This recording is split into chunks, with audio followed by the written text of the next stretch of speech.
Hello students, आपके अपने learning platform लर्नोस्फेयर में आपका स्वागत है। आज मैं फिर लेके आया हूँ आपके लिए क्लास 10th साइंस का chapter acid base and salt का पार्ट 3। आज हम पढ़ेंगे एसिड और बेस की केमिकल प्रॉपर्टीज़ के बारे में, यानी अम्ल और क्षारक के रासायनिक गुणों के बारे में। सबसे पहले हम पढ़ते हैं अम्लों के रासायनिक गुण। तो सबसे पहले हम देखते हैं रिएक्शन विद मेटल, यानी अम्ल धातुओं के साथ अभिक्रिया करके क्या बनाते हैं। तो जब अम्ल मेटल यानी धातु के साथ रिएक्ट करते हैं तो वो सॉल्ट यानी लवण बनाते हैं और हाइड्रोजन गैस को निकाल देते हैं। अम्ल धातु के साथ रिएक्शन करके लवण और हाइड्रोजन गैस बनाते हैं। जैसे कि हाइड्रोक्लोरिक अम्ल है, वो जिंक धातु के साथ क्रिया करके ZnCl2 एक सॉल्ट बनाते हैं और हाइड्रोजन गैस को बाहर निकाल देते हैं। इसी तरह सल्फ्यूरिक एसिड भी आयरन के साथ क्रिया करते हैं तो फेरस सल्फेट और हाइड्रोजन गैस निकाल देते हैं। तो ये रिएक्शन रही अम्ल की धातु के साथ। अब ये जो है कौन कौन सी धातु अम्ल के साथ रिएक्शन देती हैं, उसके लिए हमें देखनी पड़ेगी रिएक्टिविटी सीरीज ऑफ मेटल, यानी सक्रियता श्रेणी, जिसमें बहुत सारे, ये क्या है, सक्रियता श्रेणी है, यानी इसमें जो धातु हैं वो अपनी सक्रियता के क्रम में दे रखे हैं। इसमें सबसे ऊपर जो धातु हैं जैसे पोटेशियम, सोडियम और ये कैल्शियम, ये ऊपर की धातु हैं, ये बहुत ज़्यादा सक्रिय यानी मोस्ट रिएक्टिव हैं। और जो नीचे को बढ़ते जाएं तो रिएक्टिविटी कम हो जाएगी, यानी जो कॉपर है, मरकरी है, सिल्वर और गोल्ड है, ये बहुत ही कम रिएक्टिव यानी बहुत कम सक्रिय होते हैं। बीच में यहाँ पर हाइड्रोजन लिखी हुई है, ये एक रेफरेंस के लिए है, यानी हाइड्रोजन से जो ऊपर हैं, यानी हाइड्रोजन से जो ज़्यादा रिएक्टिव हैं वो ऊपर हैं, वो हाइड्रोजन को डिस्प्लेस कर देंगे, यानी ये वाली रिएक्शन जो दे देंगे। और जो नीचे हैं हाइड्रोजन से, कॉपर, मरकरी, सिल्वर और गोल्ड, वो ये रिएक्शन नहीं देंगे। आइए हम इन रिएक्शंस को करके समझ लेते हैं। सबसे पहले हम लेते हैं एसिड HCl प्लस मेटल ले लेते हैं एक एल्यूमिनियम, और देखते हैं कि ये रिएक्टिविटी सीरीज में कहाँ आता है। तो एल्यूमिनियम जो है वो हाइड्रोजन से ऊपर आ रहा है, ये देखिए यहाँ पर एल्यूमिनियम ऊपर है, हाइड्रोजन यहाँ पर है। तो बनेगा यहाँ पर सॉल्ट बन जाएगा एक, जो है AlCl3, और इसमें क्या होगा, एक हाइड्रोजन गैस निकल जाएगी। तो हाइड्रोजन गैस यहाँ पर एक जो साउंड करते हुए निकलती है, जैसे अगर इसके चेक करने के लिए हम एक माचिस की तीली लाएं तो वो लौ बढ़ जाएगी और एक पॉप साउंड भी होगी, इसे पॉप टेस्ट भी कहते हैं। ऐसे ही हम एक और एसिड ले लेते हैं HNO3, और एल्यूमिनियम के साथ रिएक्शन करेंगे तो AlNO3 का होल थ्राइस, क्योंकि एल्यूमिनियम की जो संयोजकता 3 होती है तो 3 NO3 यहाँ पर जुड़ेंगे और H2 गैस निकलेगी यहाँ पर, ठीक है। तो ये आपका रहा रिएक्शन। ऐसे ही H2SO4 के साथ ले लेते हैं सल्फ्यूरिक एसिड के साथ। अब यहाँ पर हम Zn ले लेते हैं, जिंक धातु ले लेते हैं, तो बनेगा ZnSO4, क्योंकि जिंक और सल्फेट दोनों की संयोजकता 2 होती है तो यहाँ पर ZnSO4 रहेगा और ऐसी हाइड्रोजन गैस निकल जाएगी। इसी तरह अन्य धातु जो भी हाइड्रोजन से ऊपर आते हैं, हाइड्रोजन से ज़्यादा रिएक्टिव हैं, वो ये रिएक्शन देंगी, जैसे कि पोटेशियम भी देगी, सोडियम भी दे देगी। लेकिन जो कॉपर, सिल्वर, गोल्ड है वो रिएक्शन नहीं देंगे। तो अगर हमने एसिड के साथ हमने कॉपर की रिएक्शन कराई तो यहाँ पर होगा नो रिएक्शन, क्योंकि ये जो है कॉपर जो है वो क्या करेगा, हाइड्रोजन को हटा नहीं पाएगा, ये हटा नहीं सकता, जबकि एल्यूमिनियम और जो जिंक है ये हटा देते हैं, किसको, हाइड्रोजन को यहाँ पर से। ऐसे ही अगर हम HCl की कराएंगे Ag यानी सिल्वर के साथ, तो यहाँ पर भी क्या होगा, नो रिएक्शन होगी, ठीक है, कोई रिएक्शन नहीं होगी, क्योंकि सिल्वर भी जो है वो हाइड्रोजन से कम रिएक्टिव है। ऐसे ही अगर हम कराएंगे गोल्ड की भी, तो यहाँ पर भी क्या होगा, रिएक्शन नहीं होगी, ठीक है, क्योंकि ये भी क्या है, जो आपके हाइड्रोजन से कम रिएक्टिव हैं। तो जो भी मेटल होती हैं ज़्यादा रिएक्टिव हाइड्रोजन से, वो ये रिएक्शन देती हैं, जिसमें कि सॉल्ट और हाइड्रोजन गैस बनते हैं। तो हमने ये समझ लिया कि इस रिएक्शंस को देने के लिए हमने और बनाने के लिए हमें रिएक्टिविटी सीरीज को भी पता होना चाहिए, ठीक है। तो अब अगले प्रॉपर्टीज़ पे आते हैं, रिएक्शन विद मेटल कार्बोनेट, यानी जब अम्ल जो होते हैं वो मेटल कार्बोनेट के साथ रिएक्ट करते हैं तो क्या होता है। तो जो अम्ल होते हैं जब धातु कार्बोनेट के साथ रिएक्ट करते हैं तो वो भी लवण बनाते हैं और कार्बन डाइऑक्साइड गैस निकालते हैं और वाटर बनता है। तो जैसे देखेंगे हम, एक एसिड है HCl, ये जब कैल्शियम कार्बोनेट जो कैल्शियम एक धातु है, मेटल कार्बोनेट कैल्शियम कार्बोनेट के साथ क्रिया करता है तो CaCl2,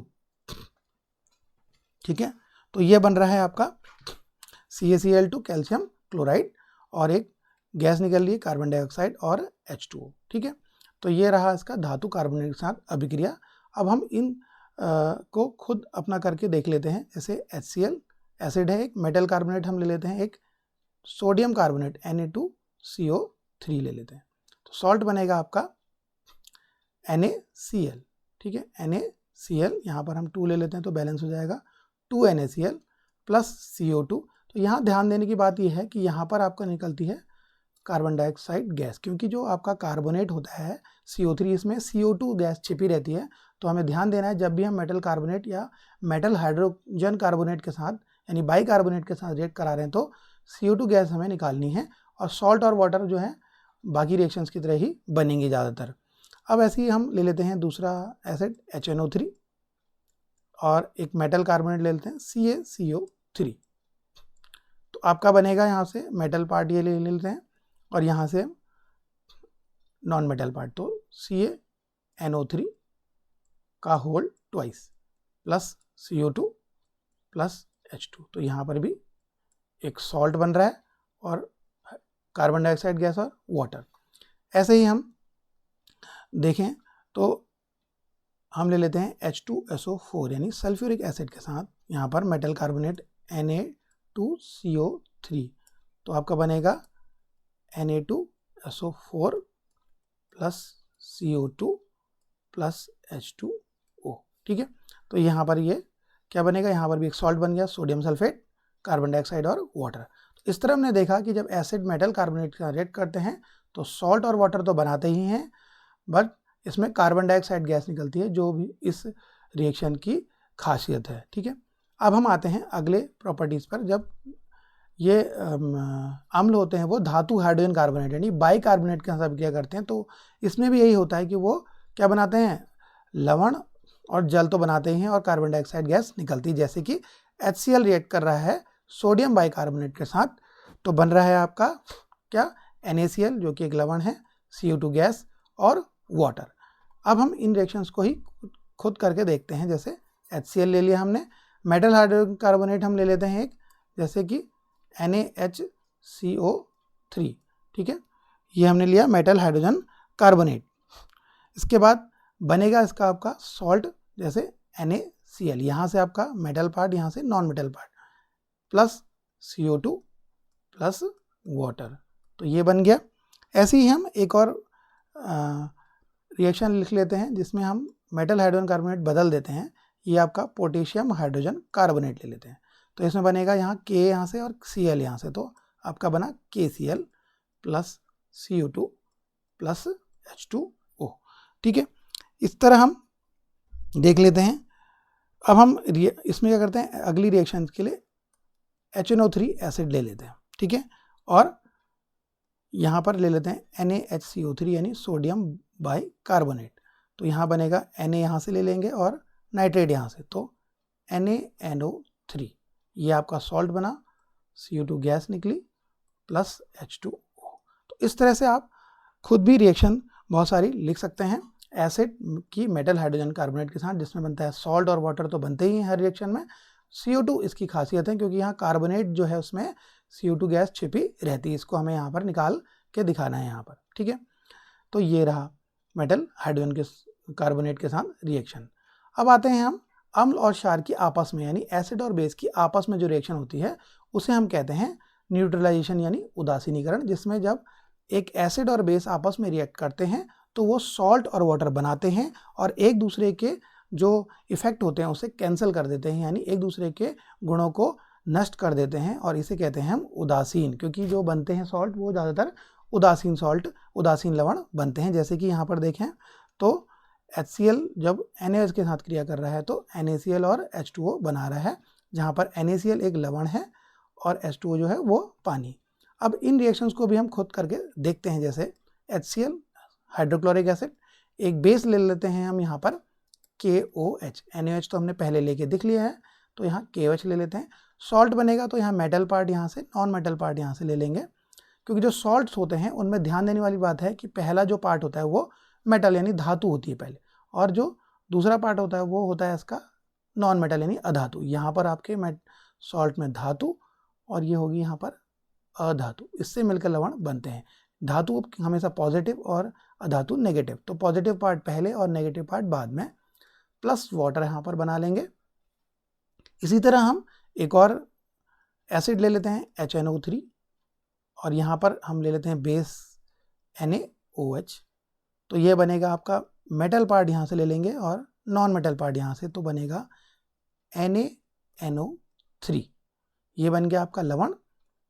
यहाँ पर बना था पोटेशियम क्लोराइड, यहाँ बना सोडियम नाइट्रेट और वाटर बन जाएगा। ठीक है, ऐसे ही हम एक तीसरी रिएक्शन जिसमें हम सल्फ्यूरिक एसिड ले लेते हैं, प्लस इसमें ले लेते हैं हम KOH। तो इस तरह हम बनाएंगे K, यानी यहाँ से पोटेशियम ले लिया और यहाँ से सल्फेट, तो ये K2SO4, क्योंकि जो सल्फेट है उसकी 2 संयुक्ता होती है, तो यहाँ पर बैलेंस करने के लिए हम 2 भी लगा सकते हैं। तो सल्फेट पर हमारे 2 पोटेशियम जुड़ेंगे प्लस H2O। तो यानी जब आप फॉर्मूलेज बना रहे हैं तो आपको वैलेंसी यानी संयोजकता का ध्यान भी होना चाहिए कि कितनी किसकी संयोजकता है, तब आपके जो रिएक्शन है वो सही होंगे। जैसे कि हम देखें, एक और रिएक्शन लिख लेते हैं HCl प्लस जैसे KOH, ये तो हमने ले लिया पहले ही। हम दूसरे ले लेते हैं CaOH का होल ट्वाइस, यानी कैल्शियम हाइड्रोक्साइड बेस ले लेते हैं, तो आपका बनेगा CaCl2 कैल्शियम क्लोराइड, क्योंकि कैल्शियम की यहाँ संयुक्ता 2 होती है, तो कैल्शियम के साथ 2 क्लोरीन जुड़ जाएंगे प्लस H2। ठीक है, इस तरह से यहाँ पर 2H2O हो जाएगा। तो ये रही आपकी एसिड और बेस की रिएक्शन, जिसे हम कहते हैं उदासीनीकरण यानी न्यूट्रलाइजेशन, क्योंकि यहाँ पर जो लवण बनते हैं ज़्यादातर वो न्यूट्रल होते हैं। तो ये इन एसिड और बेस यानी अम्ल और क्षारक की ये भी एक खास यानी विशेष रिएक्शन है, जिसे हम कहते हैं उदासीनीकरण अभिक्रिया। ठीक है, अब हम चलते हैं अम्ल के अगले गुण पर, रासायनिक गुणों पर, जिसमें हम धातु ऑक्साइड के साथ अम्ल की रिएक्शन करेंगे। यानी जब एसिड जो होते हैं वो मेटल ऑक्साइड्स के साथ रिएक्शन करते हैं तो क्या बनता है, तो हम देखेंगे कि अम्ल जब मेटल ऑक्साइड के साथ रिएक्ट करता है तो वो भी सॉल्ट और वाटर बना रहा है।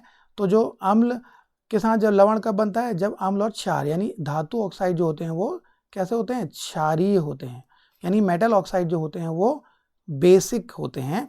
तो जब इनकी रिएक्शन होती है एसिड के साथ, एसिड और बेस के साथ, तो हमारी बनता है सॉल्ट और वाटर। ठीक है, यानी यह भी एक तरह की उदासीनीकरण अभिक्रिया है, यानी ये भी क्या है, एक न्यूट्रलाइजेशन रिएक्शन है, जिसमें एसिड और बेस जो मेटल ऑक्साइड हैं वो रिएक्ट करके बनाते हैं सॉल्ट और वाटर। जैसे यहाँ पर हमने एक एग्जाम्पल लिखा है, HCl जब कर रहा है कॉपर ऑक्साइड के साथ तो बना रहा है CuCl2 और वाटर। आइए इन रिएक्शंस को भी हम खुद करके देखते हैं। जैसे कि हमने ले लिया एक एसिड और एक मेटल ऑक्साइड ले लिया, जैसे हमने ले लिया MgO, ठीक है, मैग्नीशियम ऑक्साइड।